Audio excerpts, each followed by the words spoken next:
Okay, for this sample we'll go set up our wellhead, onshore well. We just use these numbers, and it'll be a, let's have a look what we got in here, directional well.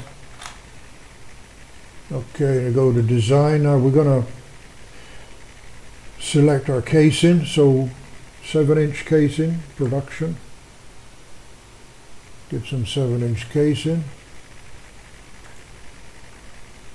Select, and we'll use a 5.5 liner, but we'll use 2 sections.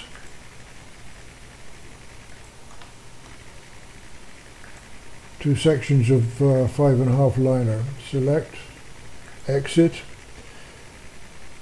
and then we've got 1 liner.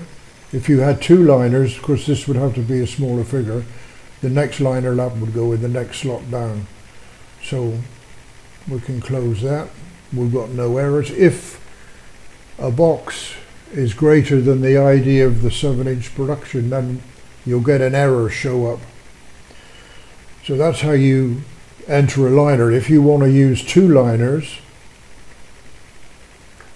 so we use, once again, let's go to 9 5/8.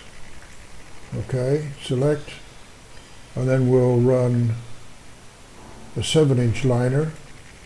Select, and below that we'll run a 5.5 liner. Select and exit. Okay, so this time we're going to have 2 liners, 9 5/8 intermediate, then a 7-inch liner and a 5.5 liner. So in this case you would put another liner lap in there,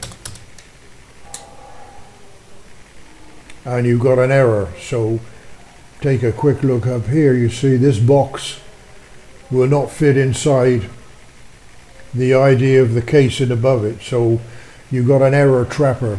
So you would have to change that by selecting a different section, a different size of casing.